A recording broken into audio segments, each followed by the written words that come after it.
नाज़रीन अस्सलाम वालेकुम। आप देख रहे हैं सियासत टीवी। कौमी खबरनामे में आप सबके इस्तकबाल है। मैं मोहम्मद सिद्दीक। सबसे पहले सुर्खियों पर एक नज़र डालते हैं।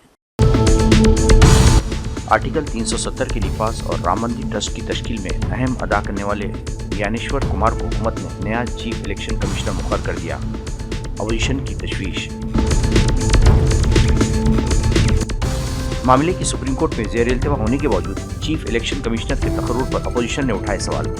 राहुल गांधी ने वज़ीर-ए-आज़म को लिखा खत, कहा इंतखाबात की शफाफियत पर उठने लगे हैं सवाल। अमीर क़तर की हैदराबाद हाउस में मोदी से मुलाकात। हिंद क़तर बाहमी ताल्लुकात को नई जहत देने का है। कई मुआहदों को दी गई हतमी शक्ल। दिमाग में गंदगी भरी है, मुकदमा क्यों सुने। फहिश तबसरे पर रणवीर अलाहाबादिया को सुप्रीम कोर्ट की सख्त फटकार।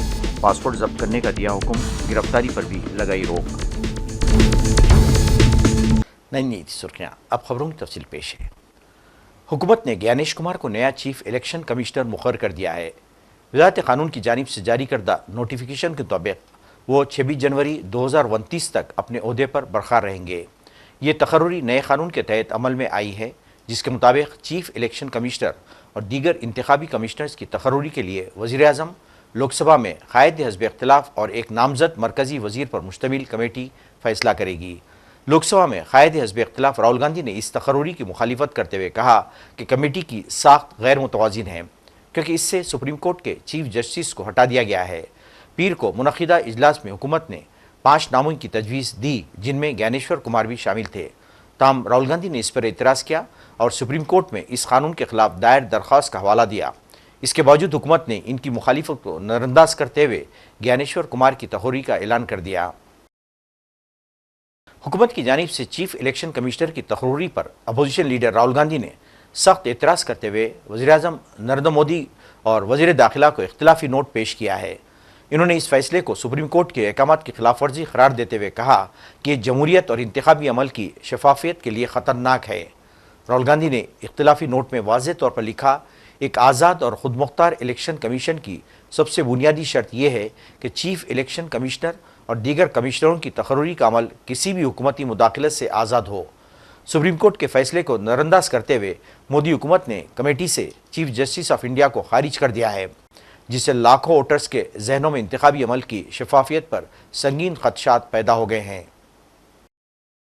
कांग्रेस ने हुकूमत की इस इक़दाम की मजम्मत करते हुए कहा कि सुप्रीम कोर्ट में 2023 के इंतखाबी तकर्रुरी कानून को चैलेंज किया गया है और इस पर अदालत ने 3 अहकाम भी जारी किए हैं। अगली समाअत 19 फरवरी को मुतवक्को है, लिहाजा हुकूमत को इस फैसले को मौखर करना चाहिए था। कांग्रेस ने यह भी कहा कि अगर हुकूमत सुप्रीम कोर्ट से इस केस की जल्द समाअत की दरख्वास्त करे तो इसकी हिमायत करेगी। सुप्रीम कोर्ट 19 फरवरी को इस मामले पर समाअत करेगा, जिसके मुमकिना फैसले के असरात मुस्तकबिल में इलेक्शन कमीशन के खुद मुख्तारी पर मुरत्तिब हो सकते हैं। अभिषेक मनु संघवी और अजय माकन ने एक मुश्तरका प्रेस कॉन्फ्रेंस के दौरान हुकूमत के रवैये पर तशवीश का इजहार किया है। होल्डर्स का कई लोग जो इसमें पूरी तरह से हिस्सेदार हैं, उनका ये पक्ष रहा है, ये स्टैंड रहा है, ये मत रहा है लगभग 2-3 साल से, 2-2.5 साल से, जब से एक नया एक्ट आया, 2 साल से कम हुआ है, 2023 में आया, जिसका नाम आप जानते हैं chief election commissioner and other election commissioners act of 2023। उसमें जो प्रधानमंत्री, गृह मंत्री और लीडर ऑफ अपोजिशन की समिति का एक आधार रखा गया है, उसमें बहुत सारी संवैधानिक और कानूनी प्रॉब्लम्स हैं।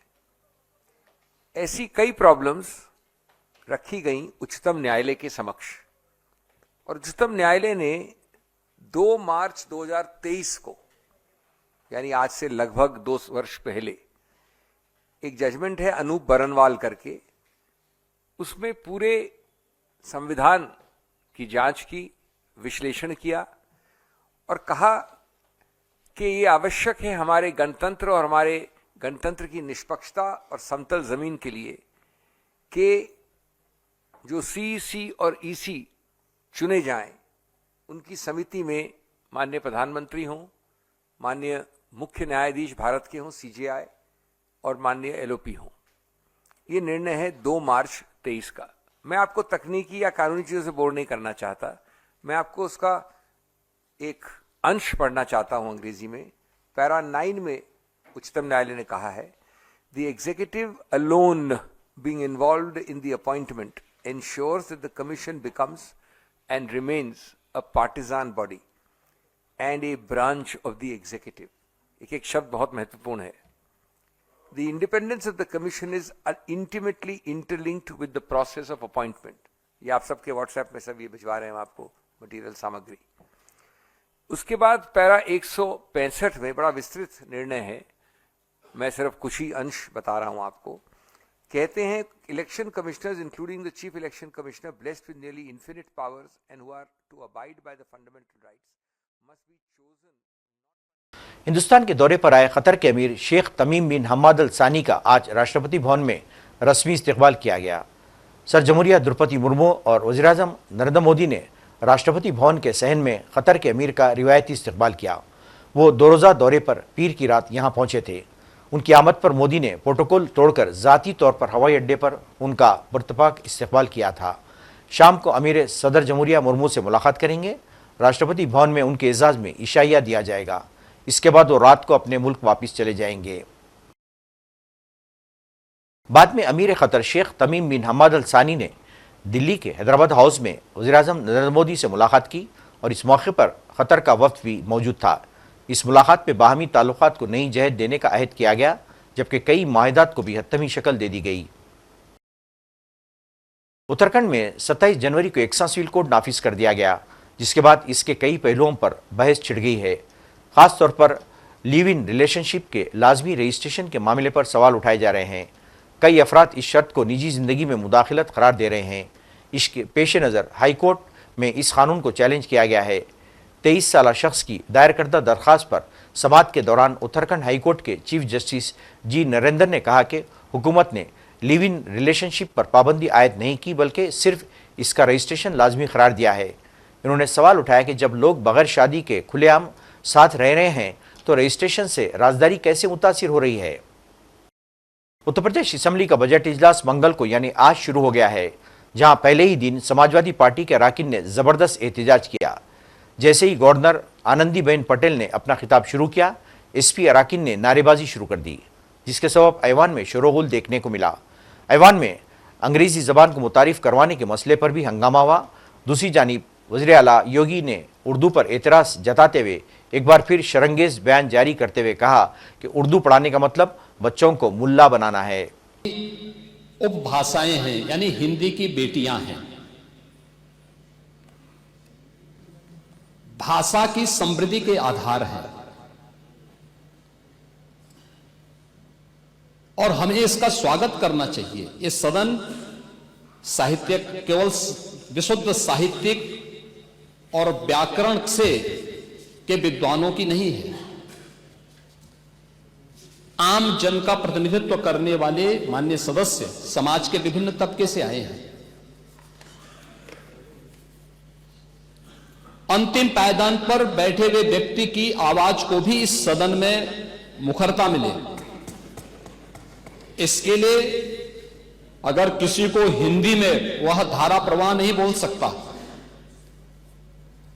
तो उसको भोजपुरी में भी अपनी बात को रखने का अधिकार मिलना चाहिए। अवधी में, ब्रज में या बुंदेलखंडी में उसको रखने का अधिकार मिलना चाहिए। ये कौन सी बात हो गई कि भोजपुरी में ना बोले, अवधी में ना बोले, इसका विरोध अंग्रेजी का, बुंदेलखंडी में ना बोले और उर्दू क्या वकालत कर रहे हैं। एक बड़ी विचित्र बात है। आप मुझे बताइए, मैं इसीलिए कहता हूं कि आप समाजवादियों का चरित्र ही इतना दोहरा हो चुका है, इतना दोहरा हो चुका है कि अपने बच्चों को भेजेंगे इंग्लिश पब्लिक स्कूल में और दूसरों के बच्चों को बोलेंगे कि एक गांव के उस विद्यालय में पढ़े जहां संसाधन भी नहीं है।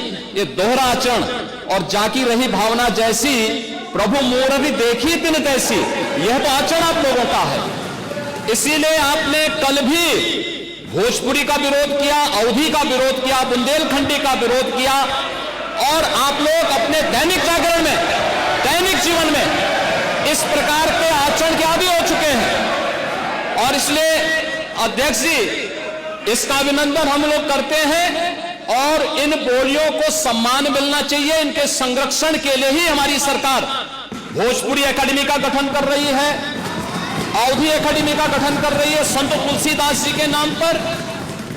इसी के आधार पर ब्रज भाषा इतनी समृद्ध भाषा है।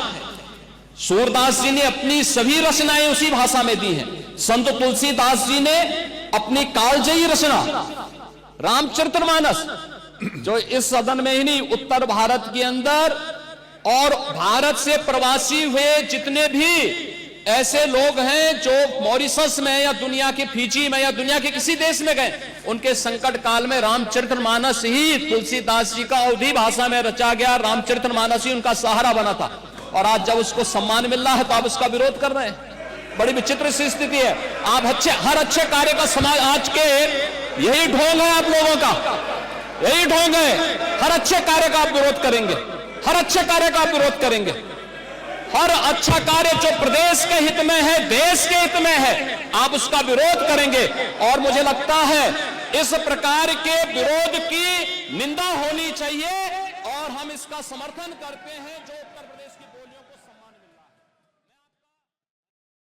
राजस्थान की बीजेपी हुकूमत ने रियासत के सरकारी स्कूलों में उर्दू की जगह संस्कृत को तीसरी जबान के तौर पर मुतारिफ कराने का अहकाम दिया है, जिस पर असातिज़ा और समाजी तंजीमों की जानिब से शदीद रद्दअमल सामने आया है। इस फैसले के तहत वो स्कूल जहां उर्दू पढ़ने वाले तलबा नहीं हैं, वहां अब संस्कृत को पढ़ाया जाएगा।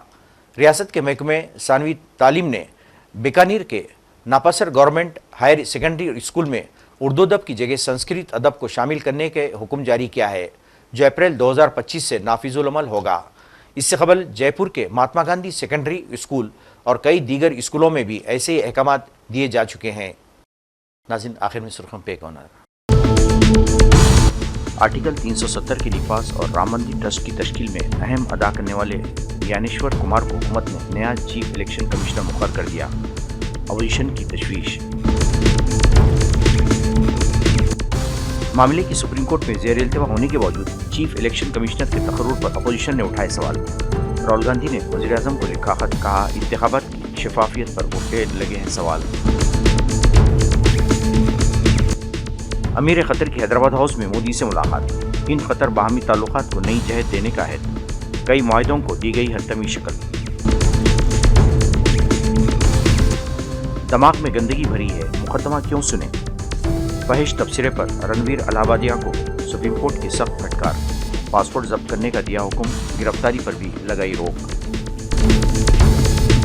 नाज़रीन, इसके साथ ही कौमी खबरनामा खत्म होता है। मुझे और सारी सियासत टीम को इजाज़त दे। अल्लाह हाफ़िज़।